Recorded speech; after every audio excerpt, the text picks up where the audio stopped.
प्रिय विद्यार्थियों नमस्कार। मैं डॉक्टर चंदन प्रकाश, लेक्चरर इतिहास विभाग, वीर विरमदेव राजकीय स्नातकोत्तर महाविद्यालय जालोर मैं अपने पर्सनल यूट्यूब चैनल पर आप सभी का हार्दिक स्वागत करता हूं। प्रिय विद्यार्थियों, आज हम BA part first paper second के अंतर्गत जैन धर्म के सिद्धांतों का विस्तार से अध्ययन करेंगे। जैन धर्म की वास्तविक शिक्षाएं क्या थी, इस पर प्रकाश डालना एक दुष्कर कार्य है। इसका कारण यह है कि जो जैन साहित्य उपलब्ध होता है वह महावीर स्वामी के समय से बहुत पीछे संकलित हुआ। महावीर की मृत्यु के कई 100 वर्ष बाद वल्लभ की महासभा में इस साहित्य का संकलन किया गया। इस बीच जैन धर्म के सिद्धांत और उसकी शिक्षाओं में निरंतर परिवर्तन होता गया। फिर भी जैन धर्म का जो वर्तमान रूप परिलक्षित होता है, उसके आधार पर जैन धर्म की शिक्षाओं की चर्चा यहाँ की जा रही है। नंबर 1 है अनिश्वरवाद। जैन लोग ईश्वर में विश्वास करते हैं अथवा नहीं, इस बात पर विद्वानों में मतभेद है। कुछ विद्वानों का कहना है कि जैनियों को निरीश्वरवादी कहना ठीक नहीं है।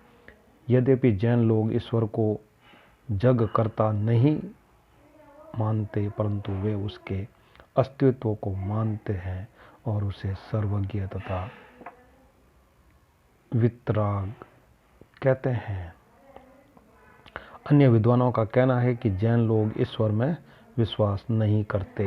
वे तीर्थंकरों की पूजा करते हैं जिनकी आत्मा को सभी बंधनों से मुक्ति प्राप्त हो गई है और वे अपने स्वयं के प्रयत्न से मुक्त, पूर्ण, सर्वज्ञ, सर्वशक्तिमान तथा सर्व दुख रहित हो गए।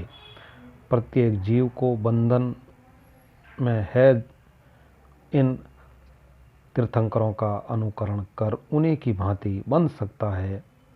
अतएव जैन धर्म में ईश्वर का स्थान तीर्थंकरों को ही दिया गया है और उन्हीं की पूजा की जाती है। परंतु यह पूजा दया अथवा क्षमा के लिए नहीं की जाती, क्योंकि जैन लोग कर्म में विश्वास करते हैं। अतः मनुष्य के अपराध क्षमा नहीं किया जा सकते। उसका उद्धार केवल सत्कर्मों द्वारा ही हो सकता है। इस प्रकार जैन धर्म स्वावलंबन की भावना उत्पन्न करता है। इस बात पर सभी विद्वान सहमत हैं कि जैन लोग ईश्वर को विश्व का कर्ता तथा हर्ता नहीं मानते। जैन लोग संसार को किसी की कृति नहीं मानते, वे उसे अनादि तथा अनंत मानते हैं।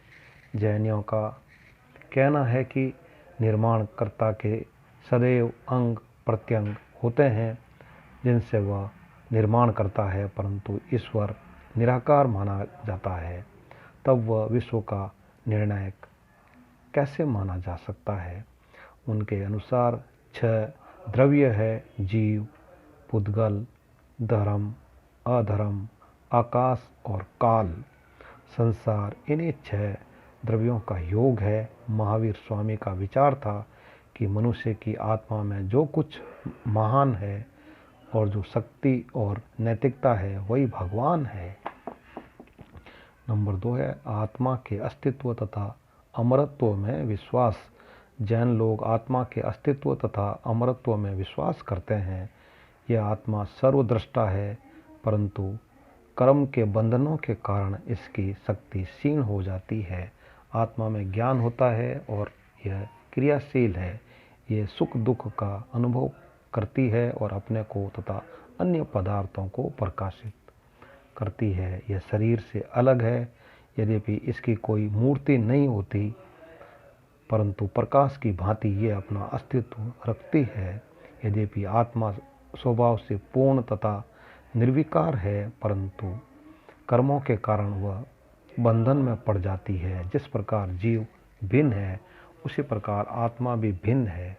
आत्मा की मुक्ति के लिए उसे कर्म के बंधन से मुक्त करना आवश्यक है। वे जीव को ही आत्मा मानते हैं और उनके अनुसार जीव के केवल मनुष्य, पशु और वनस्पति में ही नहीं है, बल्कि विश्व के कण कण में पाया जाता है, इसी आत्मा को ईश्वर कहते हैं। नंबर 3 है जैन धर्म में जीव अजीव का विचार। जैन दर्शन संपूर्ण जगत को 2 द्रव्यों में विभाजित मानता है, जीव और अजीव। जीव चेतन और अजीव अचेतन तत्व है। जैन धर्म के अनुसार जीव का स्वरूप चैतन्य है। जीव अपने शुद्ध रूप में नित्य, सर्वव्यापक, अमूर्त और स्वयं प्रकाशित है। यह दूसरों को भी अपने से प्रकाशित करता है। साधारण रूप से जीव के 2 भेद प्रकार हैं, बद्ध जीव और मुक्त जीव। बद्ध जीव वे हैं जो जन्म मरण के बंधन से बंधे हुए हैं और मुक्त जीव वे हैं जो जन्म मरण के बंधन से मुक्त हो गए हैं। बद्ध जीव के भी 2 भेद है, स्थावर या त्रस्य या जंगम। स्थावर जीव में एक ही इंद्रिय होती है, जल, पृथ्वी, वायु और वनस्पति स्थावर जीव है। जंगम जीवों में 5 इंद्रियां होती है, मनुष्य, पक्षी, पशु आदि जंगम जीव है।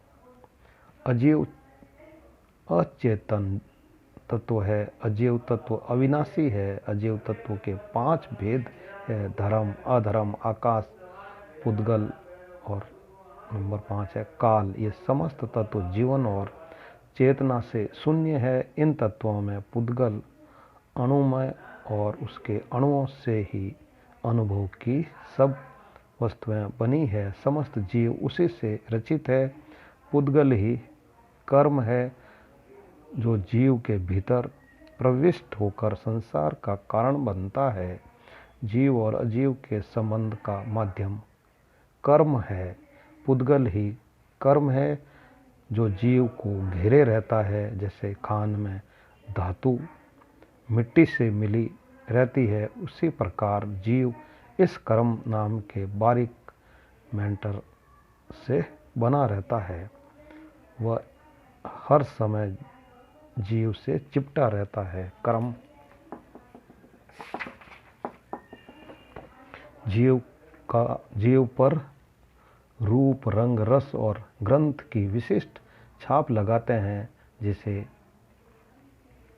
वेश्या कहते हैं। इनसे पृथक होना अर्थात पुद्गल से अलग होना कर्म के बंधन को तोड़ना है। कर्म बंधन को तोड़ने का अर्थ है जन्म, मरण और पुनर्जन्म के चक्र से मुक्त होना। इसी का नाम मोक्ष है। निवृत्ति मार्ग। जैन धर्म की मान्यता है कि सांसारिक जीवन दुख मूलक है, अतः जैन धर्म ने निवृत्ति मार्ग को अपनाया। मनुष्य जन्म से लेकर बुढ़ापे तक दुखों से पीड़ित है।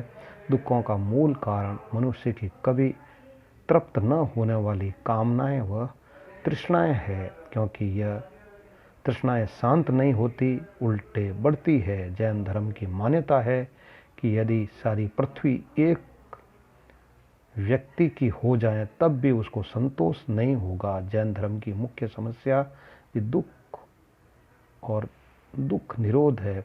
उसके अनुसार मनुष्य का सुख सांसारिक सुखों को भोगने में नहीं है, अपितु इस संसार को ही त्यागने में है। जैन धर्म के अनुसार सब कुछ त्याग कर भिक्षु बनकर जीवन व्यतीत करना चाहिए, क्योंकि संसार से संबंध तोड़ते ही दुखों का नाश हो जाता है।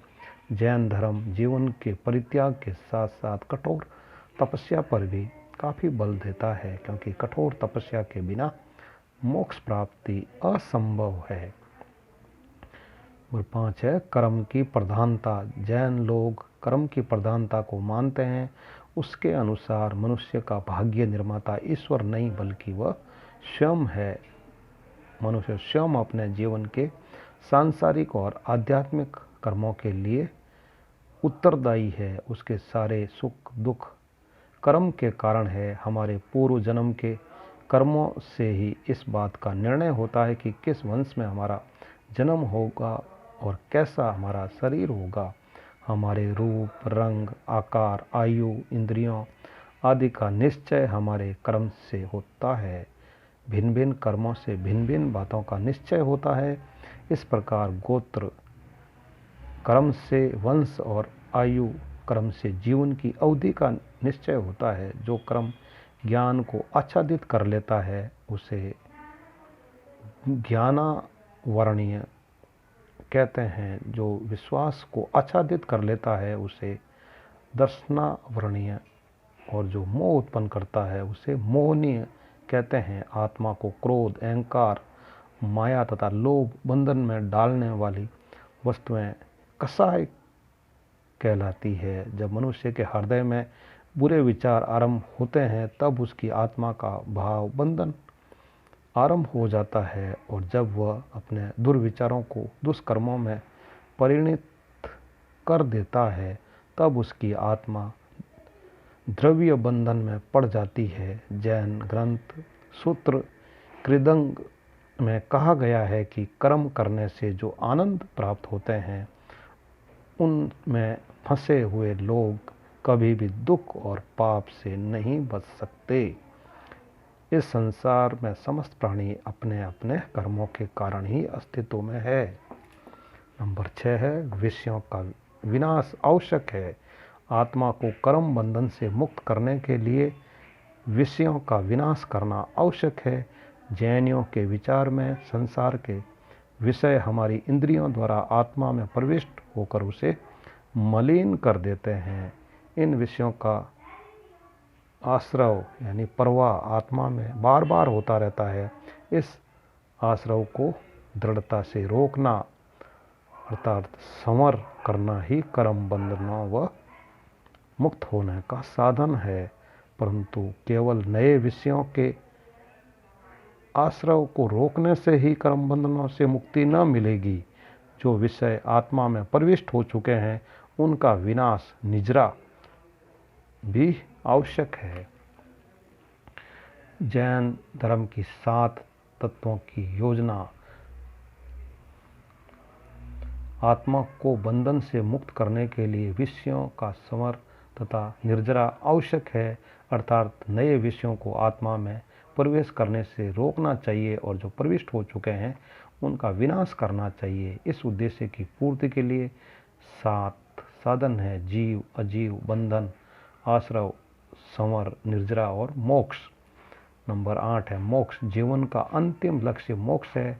मोक्ष में जीवन का कर्म पुद्गल से पूर्णतया संबंध विच्छेद हो जाता है। राग, द्वेष या आसक्ति के बंधन से मुक्ति ही मोक्ष है। मोक्ष का दूसरा नाम निर्वाण है। निर्वाण की अवस्था में मनुष्य सभी प्रकार की कामनाओं से मुक्त हो जाता है, उसे अनंत शांति मिल जाती है। निर्वाण का अर्थ अस्तित्व की समाप्ति नहीं है। इसका अभिप्राय जीव के भौतिक अंश के विनाश से है। जीव का आत्मिक तत्व कभी समाप्त नहीं होता। निर्वाण का अर्थ शून्यता, अकर्मण्यता अथवा निष्क्रियता भी नहीं है। निर्वाण प्राप्त व्यक्ति भी विशुद्ध रूप में देख सुन सकता है। निर्वाण प्राप्ति के लिए एक निश्चित कालक्रम या आचार संहिता बनाई गई है जिसका पालन करना प्रत्येक व्यक्ति का कर्तव्य है। जीव कर्म बंधन के कारण ही मौलिक तत्व शरीर से बंधा है। जिस तरह बादलों से आच्छादित हो जाने के कारण सूर्य का प्रकाश दिखाई नहीं देता, उसी प्रकार भौतिक तत्व यानी कर्म और शरीर के आवरण से जीव का वास्तविक रूप लोप हो जाता है। भौतिक तत्व से मुक्त होने पर जीव विशुद्ध हो जाता है और उसे आत्मा के निहित ज्ञान और गुणों से साक्षात्कार हो जाता है। प्रिय विद्यार्थियों, इस प्रकार आज हमने जैन धर्म के सिद्धांतों का अध्ययन किया है। Very thanks.